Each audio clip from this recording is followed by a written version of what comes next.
Yeah, hi everyone. This is how it went this week. Did pretty well. 2,497, top 3% for the round. Round ranking was 4,270, which is good. Pretty happy with that. There's probably a few things that are a little annoying that I probably should have done to make that score just a little bit better. But overall, pretty happy after disappointing last week. So we went up another 869 season ranks, which is pretty good. Back in the top 7,000 again. And this is my highest season rank for the year, so which is pretty good. So I've actually clawed my way back after having a terrible start. It was like rank 70,000 at the end of round one, and it was looking to be like a disaster of a season. But I've turned it around. Could have been a bit better, but we'll just have a look at how my players went. For the most part, it was nothing too bad. It's also 145. Excellent stuff from him. Bringing him in when I did was one of the best decisions I've made this season. And it's really just turned this team around and helped me claw my way back up the ranks. Brought in James Sicily got rid of Jaden Short for James Sicily, so I would have gained 16 points this round, which was okay. But I probably should have got rid of O'Brien to Gawn.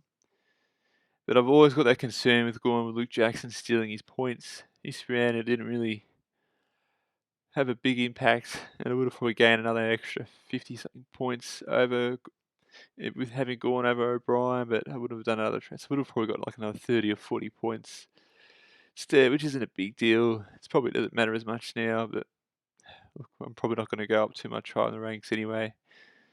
But, it's nothing I can really change now. O'Brien could go bang next week, which I'm hoping he would. Hoping he does, because it's probably the biggest pot I've got on my side. Tom Stewart, 98. Look, that's a bit below par. He's been disappointing last 2 weeks. I was hoping holding on to him would be an absolute advantage, but instead it's been more of a disadvantage, and I probably should have traded him when I did. It's like a Jack Sinclair by the looks of it. It's just, yeah, him getting suspended just sort of screwed up with me getting in the top 5K, I reckon. He hasn't getting those one other than the first week he's come back. I mean, he did better than last week, but he hasn't got that 120 scores plus other than that 1 week. So you better go a bit big next week. And now a lot of people jumped on him now, so it's probably not as big as an advantage as what it could have been or was planned to be. But yeah, look, considering Geelong are dominating too, it just shows how well even spread Geelong is, probably more than any other side at the moment. Doherty 121, another reason why I've done well this week. If his disposal was better, he probably got like 140, this week. And I'll take a 120. I mean, I'm happy with the 120, but 140, it'd be great if you just improved that disposable. It would have been up higher. It would have put me up higher in the ranks, but look, I'll take the 120. And Dale, yeah, a little disappointing because he's another pot I have on my side. That's just a bit underwhelming.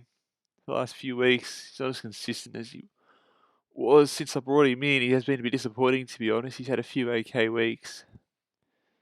And of course, when I bring a player in, he does poor. But look, hopefully he bounces back next week. 88. Bulldogs were they weren't the best Bulldogs, even though they won. Not too sure with them. They've got an easy opponent next week in Hawthorn, but it's down there in Tasmania, so Bulldogs lost to them last year against them. I don't know if that affects Dale, but we'll wait and see on that. Hopefully he scores at least 110. Surprised not many people. Not many people own him, which is a bit of a shock. Thought more people own him. Joe Cresp, 74, disappointing. Looks like I should have got rid of him instead of Short. I was on the fence about that. I think, is Cresp going to go poor score? And since Richmond got an easy opponent in Hawthorn, I probably should have got rid of him instead. It's just one of those tough decisions because they've both been underwhelming. And I would probably rather have Sinclair instead of Cresp. But I should have made that decision halfway through the season, but Crest was actually doing okay. Same as Short. It's just one of those things, that you're not going to expect unless you have the trades. Look, Rolls scored more than him, and I probably should have made that decision and took the risk and get the extra 15 points and put him all landing. And I think I could have done it today because they played at the same time, I believe. Adelaide and North Melbourne Bulldogs. Yeah, they played at the same time, did they? Not too sure, but it wasn't really that much time to change it. If you went 100, then I probably would have found a way to do the loophole. Yeah, but disappointing from Cripps and brought in Roll for Ware, which is probably an excellent decision. Happy with that trade so far. Gives me defensive cover and even score two more than one of my premium defenders. Well, Cripps isn't a premium this year, but I bought him as a premium at the start of the season anyway. Lair disappointing. He's been probably the most consistent player this season, probably with Oliver. And yeah, him scoring under 100's a bit annoying because I had him as VC. So look, none of the midfielders really went off this round. It was more the other positions that did well. Again, I had no one really went off this round other than probably Darcy, and Dawson. I still managed to finish in the top 3% for the round. So yeah, look, 97, disappointing. Considering I thought he was going to go off against North Melbourne. Like, the North Melbourne midfield did not too bad, actually. They had a few injuries, and this is the reason why they fall away in the last quarter, but they're pretty good North Melbourne for the first three quarters and probably the better team. And I really thought Lair would get 150, or he's playing North Melbourne. He should be getting 150 or 140 or at least get a 130, but yeah, he didn't even make 100. It was one of his probably worst performances of the year against the bottom side. So that's a shock for me. Yeah, wasn't expecting that. 125, Miller.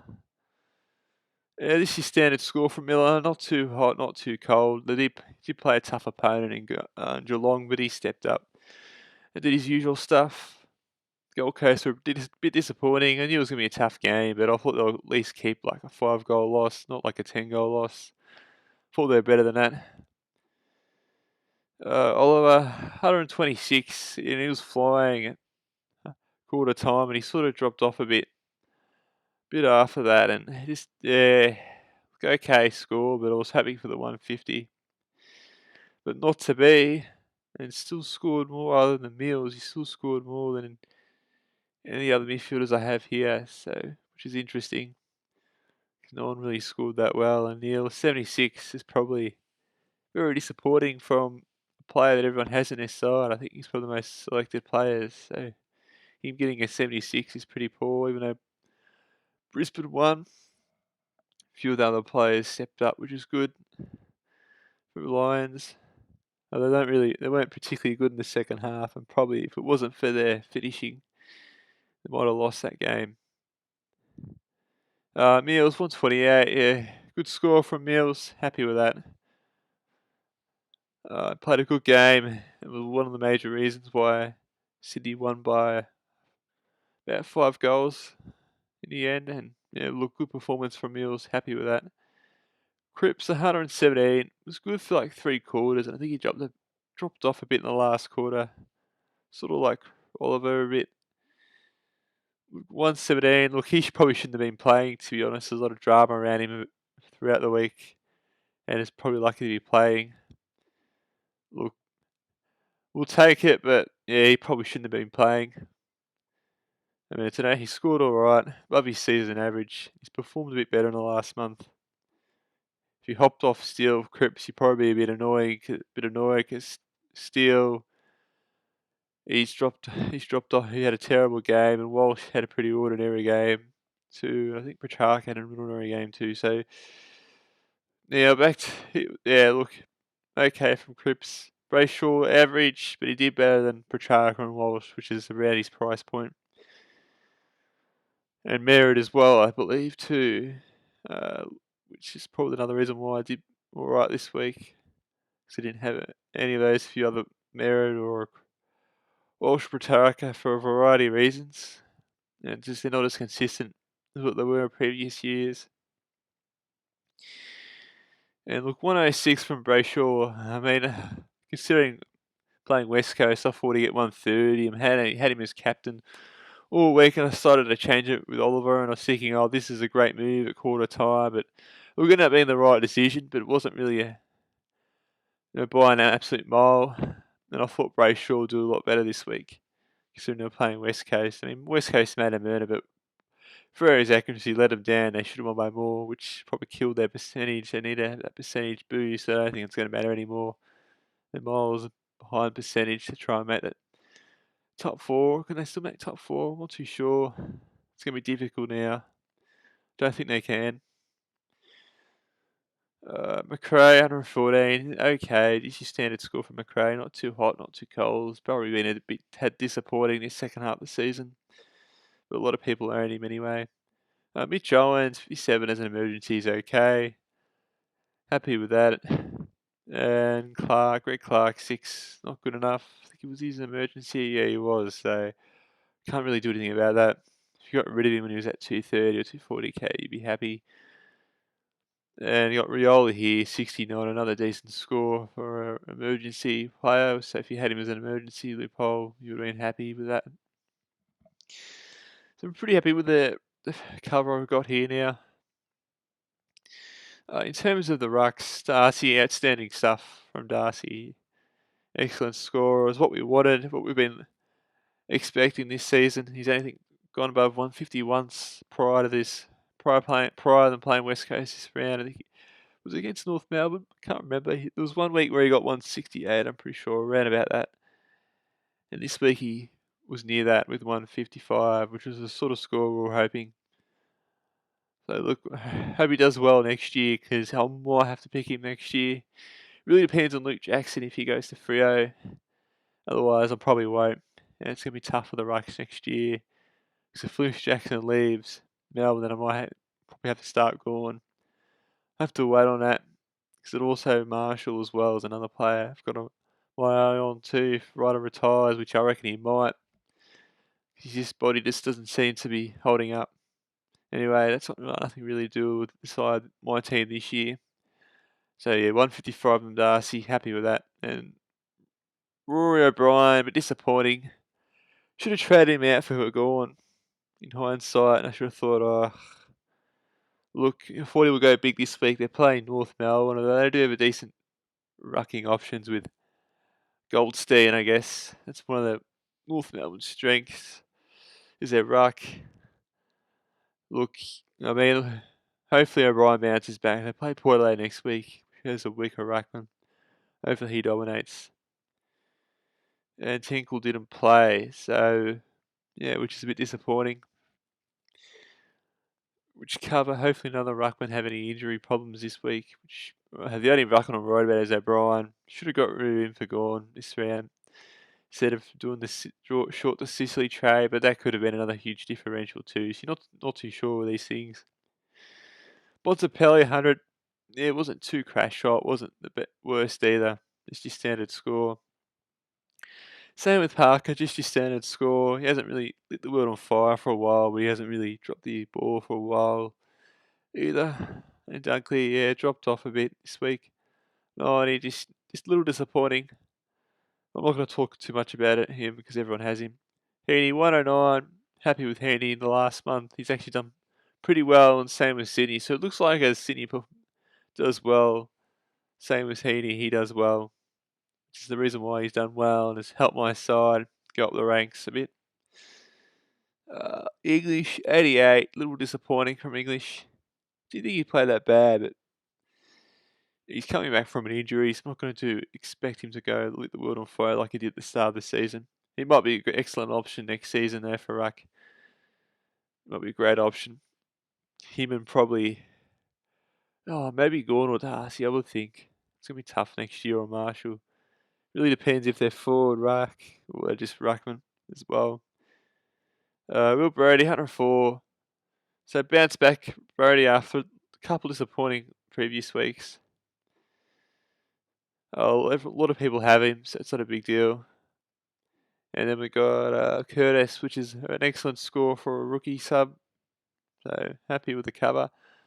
Look, overall, this team pretty happy We've got decent cover with 4 players playing, and it looks like Rioli's going to secure his spot for next week anyway. And Roll's been phenomenal. Rookie for a late replacement for Ware, and even score more than some of my defenders here. So, look, what let me down this week was probably not bringing Gord in. There was nothing really I can really do. That maybe not getting rid of Cresp. So sure, and making that prediction of that not to know these things. Cresp isn't going to be my team next year by the looks of it. Neither is Short. We've got question marks over Short. Never was really keen on him, and I probably shouldn't have brought him in hindsight. Same with Whitfield. I had question marks over him, and if you go with your gut feel, usually that's the best option. I should have went that at the start of the season. And Cresp, well, I thought he would actually do it right because he had a great season last year. He was Collingwood's best player, and I think he was defender with the most Brownlow votes. Don't quote me on that. He did do well last season. And I'm surprised. And look, I wasn't expecting Dacos to affect his score as well. That's probably another reason why he's dropped off a bit. I mean, he's still a good player. Don't get me wrong, but hasn't reached the same. Hasn't got the same ceiling as last year too. It's probably another disappointment, but maybe O'Brien too. Look, first few weeks I had him, he did alright, but after that he hasn't been quite as good. Hopefully goes big next week though and gets a massive 140 against Port Adelaide, and that'd be great because not many people own O'Brien. Dale's been disappointing since bringing him in too, as well. Overall, look, hopefully I can get back to in the top 6,000 next week with another good score, and that'd be a decent season after having a horrible start. Look, there was a few things that I probably shouldn't have made, few terrible decisions I made this season. Few were by accident that shouldn't have happened. I think it was 1 week I had no emergency ruckman despite having Bruce out, and look, GWS players are just, it never ends in a good, good spirit with me. Just never has. Every year I pick them, there's something bad happens. They look one good week and then they look crap the next week, or some nonsense happens. They get suspended or injured. I'm just going to avoid that club unless it's an obvious cash cow or a player that's cheaper than what expected, like Cogniglio this season. That's an obvious one, and with Ware, he was a good pickup too. Bruce was good for the games he did play when we needed him, but then when we did needed him too, he just wasn't playing it as well. We had to get rid of him, and then just a nightmare of rucks. So yeah, look, happy with this round. Did win all my league matches too this week, so I'm in a couple grand finals, in 3 of them. Hopefully I win them, at least one of them. Reckon I could, maybe one of them at least. It's going to be tough though. Oh, thank you for watching. Let me know how you went this week. And that's it.